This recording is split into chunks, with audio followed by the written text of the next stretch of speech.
And this is the Garter Report. Jared Weiss from CLNS Radio with Jimmy Toscano from Celticsblog and Evans Clinchy from Celticsblog. The Celtics win 107-89 over the Toronto Raptors. Once again, this is the Garter Report.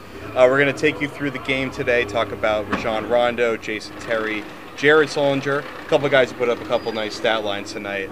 We're going to start the game off with Rajon Rondo. He passed the ball a lot tonight, Jimmy. 20 assists for him.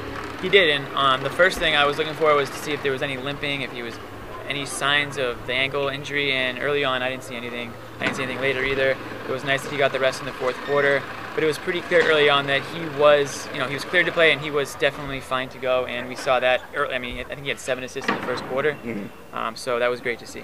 Yeah, I mean, it's the old Doc Rivers philosophy that if you're good to go, if you're cleared to play the game, you're going to give 100%. There's no shortage there. And Rondo came out and he was his usual self. There was no doubt.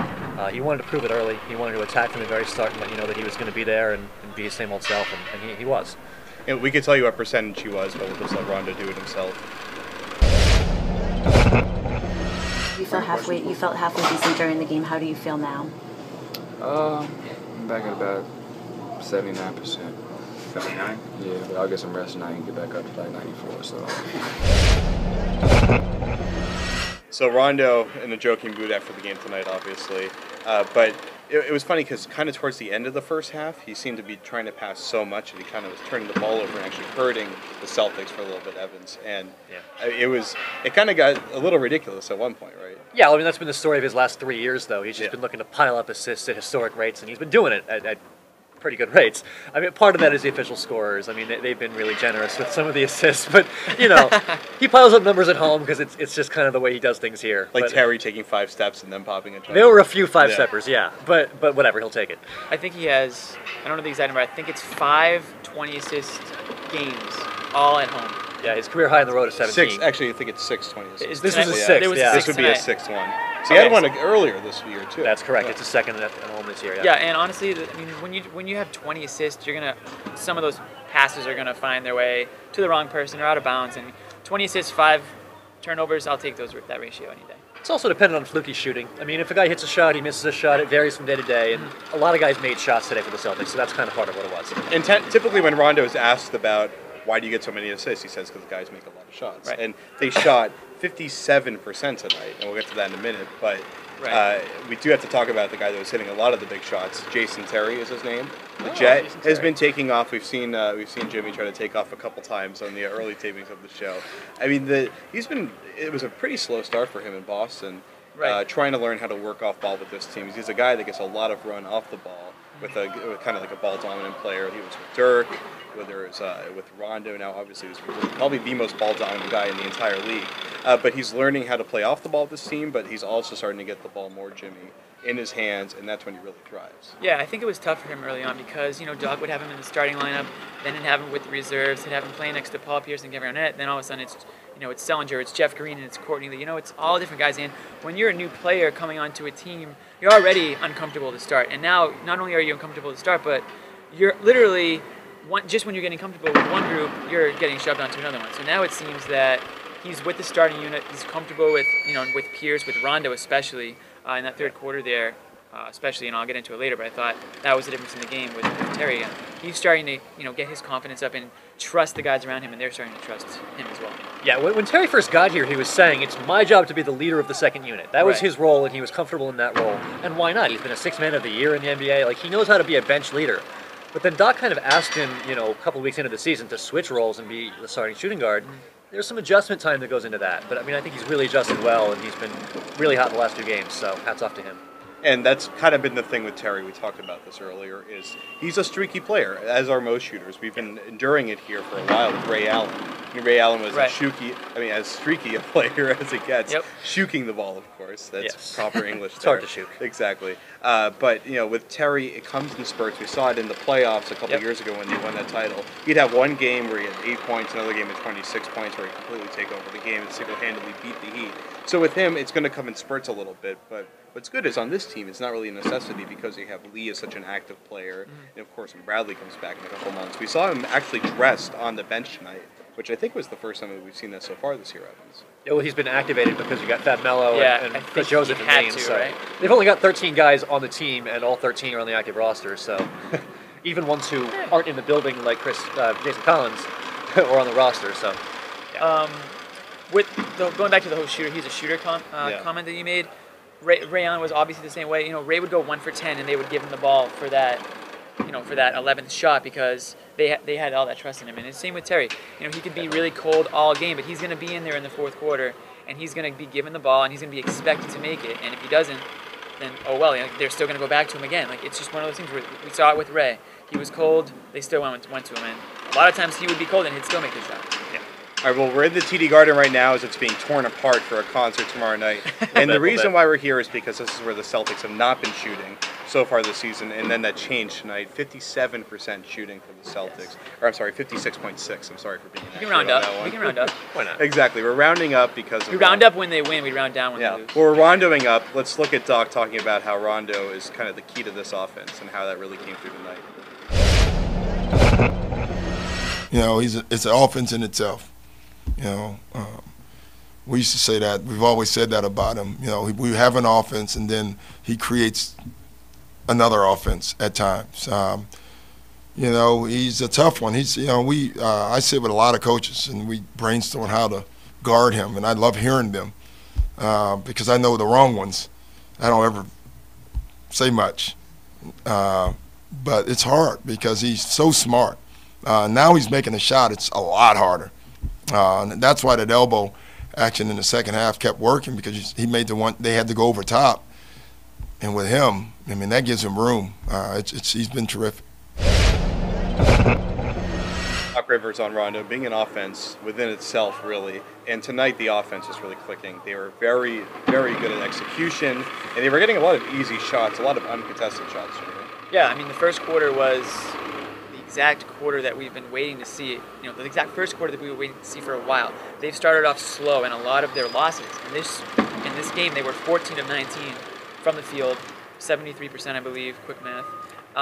And that was the huge lead. And then when the Raptors went to a zone defense, it kind of tricked them for a little bit, and they fell back into, the Raptors climbed back in. And then the third quarter, they got back to their old ways in the first quarter, and I thought that was the difference. The first quarter, they got ahead. They were, in the paint? They were 7 of 8 points in the paint, which was awesome. And I know that dipped in the second quarter, but in the third quarter, it went back up. So I think that was the key, was those, attacking the rim and stuff like that. Yeah, and let's be honest, part of this is the Toronto Raptors. I mean, right. Not every day you get to face a team like this. It's got a lot of young guys that don't really know their roles, and it's a lot of guys that don't play very well as a team defensively. The Celtics took advantage of that. They moved the ball well. They found the open man. They got their open shots. It was just a game of execution, and the Celtics just executed better. And just to add, they were missing their best player, the Raptors, and Kyle Lowry. That's true. That's true. Who is killing my fantasy team right now. I'm so sorry. And they talked a lot about after the game about the zone. And the Raptors try and employ that. And it works because 107 points for the Celtics, only 38 of them coming in the paint.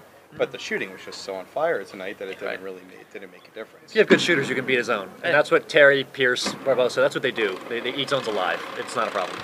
When you're hot, you're hot. I mean, as simple as that. The Raptors aren't known as a defensive team. They've got a lot of big guys on their team, but they're not a very good rebounding team. It's kind of just... It's going to be a long year for the Raptors. It's not going to be a good one. All right, let's talk about rebounding. Jared Sullinger was the guy on the boards tonight. He led the game with 11 rebounds.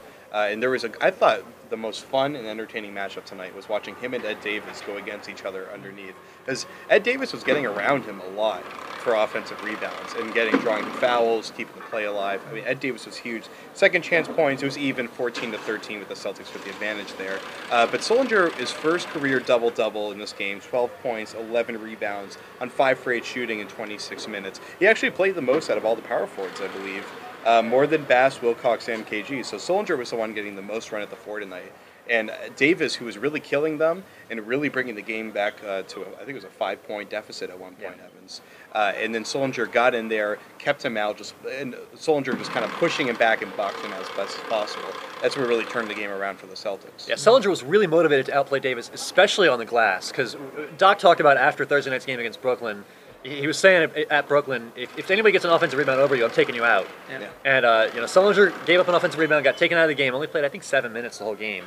And he was motivated to come back and do a lot better today, and boy did he ever. 11 rebounds, 4 of them offensive. I mean, he went head-to-head with Davis, who had 9 boards, and just got the better of him. Great matchup. And you notice that Sullinger and Bass weren't on the court together often, and I think that Doc has figured out that they're going to just get killed on the glass in those situations because as good as Sullinger is at rebounding, and Bass is a decent rebounder when he wants to be, they're not tall guys. Wilcox and KG are tall enough. They'll go over the top of other guys. One play tonight, and this doesn't have to do with the rebound, but Sullinger passed up the jump shot, drove to the hoop, and he got blocked because he's just not that type of a player. He's not an above the rim, not going to be an above the rim type of guy, and he's barely a below the rim type. Right, they're not going to survive with Bass and Glenn Sully. Davis 2.0. Sorry, that was low blow. But Wilcox, though, I think Wilcox is the key to this whole situation because he's playing well right now, and he's playing 24 minutes tonight, almost 25. That was something that they didn't have in the first few games of the season. It was apparent that they needed somebody to fill that void down low. When was the last time the Celtics had a true backup center? I'm thinking P.J. Brown in 08, but... Mark Blum starting, but I would consider him a backup center just based on the way that he played. Yeah, let's move on. Never say his name again. All right, we'll have to bleep that out later. Now let's start boxing out. Let's start throwing some bows, Jimmy. Boxing out presented to you by Evans Clinchy and Jimmy Toscano. We're basically going to go into the box score, this little bad boy right here. We're going to try to find what the best part of this thing is, let you know about it. Evans, let's start with you. All right, my stat of the night is 40%. Every single Celtic that played, all 10 guys shot at least 40%. Courtney Lee, 2 for 5, 40%. Paul Pierce, 6 of 15, 40%. Everybody's 40% or better. When you shoot like that, you're going to win games. Simple as that. Agreed.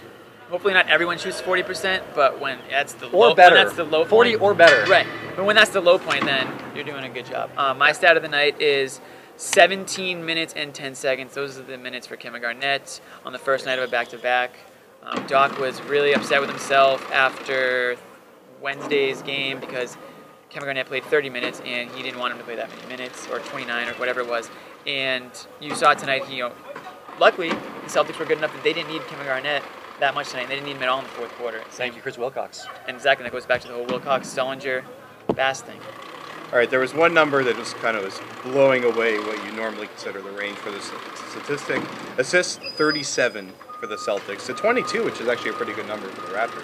But Rondo, you would expect with Rondo having 20 assists, there'd only be about 4 or 5 others to go around. But you see so many guys with multiple assists, and of course, Courtney Lee with 4 at the end. When he came into the game, he was getting a couple steals. He was kind of getting them out in transition, making a lot of great plays. But just Rondo himself was just amazing moving the ball. I think he overdid it a lot of the time, and that's why he had the 5 turnovers. Because 5 turnovers in 32 minutes is kind of a high rate there, obviously.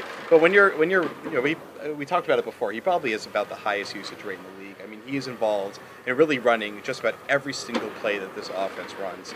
And the fact that they could execute 20 of those directly from him, of course, with a little bit of loose statistic work there from the guarding staff. But I mean, 20 I think is just ridiculous, and then 37 is just unbelievable. Yeah, 37 on 43 field goals made.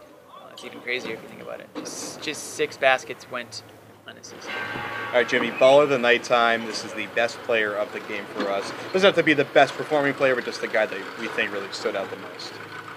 I think it was the Jet. I'll give him the nod tonight. Yeah, I'll give him the nod tonight because I think the third quarter was really the difference in this game. I think that the Raptors cut it to 2, I believe, and Terry, who played all 12 minutes in the third quarter, didn't actually score until I think in the 3-minute mark.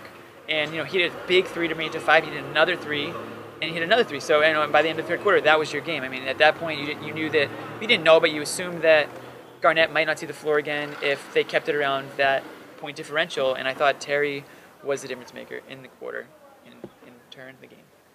Good pick, but I'll take Jared Sullinger. I mean, the way he's grown as a player over the last few weeks, the way he's rebounding, the way he's showing some assertive nature and the willingness to take his own shot, I mean, it's been really impressive. It speaks for itself when you got 12 points, 11 boards, 4 of them offensive, and big game for Sullinger. I'll take him. All right, I mean, I already pretty much said it. Rajon Rondo, 20 assists. I mean, 20 assists in pretty much 3 quarters. It's. But you guys took all the fun ones away. But one thing that's important to remember, if you didn't actually watch the game and you're just looking at the box score, he had 19 assists coming into the third quarter or into the fourth quarter, and then he had that 20th assist like 3 plays into the quarter, and then they pulled it from the game. I mean, I think he got one sitting on the bench. Didn't he get one? At least one. He didn't end up with 21. I think he got one from the locker room like an hour after the game. They exaggerated the assist a little bit today, no question about that. And I tweeted right before, literally like 5 seconds before he got taken out. I thought he might have a chance at Scott Skiles' record of 30 assists. Because we had that, I think it was against the Knicks a couple years ago, or maybe even last year, where he was kind of getting there. But tonight, the way that they were just shooting the ball, the way that the Raptors defense was not closing out on the perimeter, it seemed like Rondo actually could have gotten to 20 assists tonight if they kept him in the entire game. But, guy was on a sprained ankle, so we're not really going to push him that far. Yeah, I mean, if it was a closer game, then he stays in the game, and maybe we're talking about it. I have a feeling we'll be talking about this again sometime soon. So. I mean, it's what the guy does. He passes the ball. I bet you he gets it. I bet you he gets it at some point. All right, let's go around the league before we sign off here. The Memphis Grizzlies, greatest team ever or the greatest team ever? The greatest team ever, definitely. No, Memphis. It's a toss-up. Okay, so Memphis Grizzlies right now, I think, have the best record in the league. 7-1. They're playing great defense, really good offense. Marc Gasol turning into one of the best centers in the league, Jimmy. Complete center in the league because he does it all. He can score from the inside, he can score from the outside somewhat, he can rebound, he can pass. I think he's one of the better passing bigs in the NBA. Maybe the best passing big in the NBA besides maybe KG. Yeah, KG. Yeah, I mean, behind the back to back. And anytime you're in a conversation with KG, it's usually a good thing unless it's level of craziness. And for it to be the big burrito, of course, of all people, that's pretty shocking. But I think the Grizzlies are 110% a NBA title contender. I think they're tough. I mean, grit and grind, that's Tony Allen's motto. And their starting five has to be one of the strongest, if not the strongest starting five in the NBA right now. Yeah, when it gets down to late May, it's going to be about who's got the tough big guys that can fight and get points in the paint and play hard defense. Who do you like in a series between Memphis and LA? I mean, do you like Gasol and Zach Randolph, or do you like Dwight Howard and Pau Gasol? Do you like Zebo and Gasol, or do you like Gasolathon? Perkins, Collison, and Serge Ibaka? I mean, I don't know. It's going to be tough for the Grizzlies to go all the way and win the West, but they got a shot. It's Gasol and Gasol crime in that series. All right, well, we'll see what happens when D'Antoni's actually walking the sidelines because the Lakers are the projected favorite easily. I mean, for me, what I'm wondering is, are the Clippers and Grizzlies one of the best rivalries in the NBA right now, really quickly? Currently, sure. Why not? I mean, there's not a whole lot of good ones. I think the Celtics Heat is definitely better than that rivalry. I mean, there's not even a question. Not trying to be a homer at all, but no, but I agree. I mean, that's got to be that. But hey, Western Conference wise, sure, why not? I mean, those are two up and coming teams. They're not up and coming. They're there, but they got a lot of young guys. They got a lot of exciting players, and both teams play with a lot of passion. Personally, I think the Clippers are a bunch of whiners. Paul and Griffin. We're a bunch of floppers. Well, flopping, whining. Well, they took Blake is flopping whining out of and flopping less than you used to. I'll give them that. Okay. But yes. I just think that the Grizzlies, from an outsider's point of view, are more likable. I can look at them and say, well, I want them to win. Clippers, I can't really do that. I can see that. Oh, well, we all agree Chris Wallace is a genius GM at this point. Amazing to say that, considering his reputation with the Celtics. But we're going to sign off. Real quick, he handed the Lakers Pau Gasol. Yeah. At the time. A little bit. It's kind of working out for him now, but at the time... it turned out to be a genius trade. It's Mark right now. I think right now I'd rather have Mark. That's what I'm saying. At the time, though, it was like, whoa. You just gave the Lakers a championship. It's easy to forget how good Pau is because he's got Dwight Howard next to him, but Pau Gasol is a great, great big man in the NBA still. Sure. Let's not overlook that. Absolutely. And I think the Lakers are going to pose a ton of matchup issues for teams the Celtics because they are huge down low. Huge. They got Jason Collins, though. He's a Dwight stopper. I'm half serious. The question is he a Gasol stopper? Hopefully Darko gets some minutes by then and he can use his force to... Darko might have to finally kill somebody. I'm sure Zebo would love for that to happen. Can't wait to see them throw it up. All right, Celtics play Detroit tomorrow night. We'll see you on Wednesday after the Spurs game, and then there's the Thunder game on Friday. For Evans Clinchy and Jimmy Toscano, my name is Jared Weiss. We'll see you next week.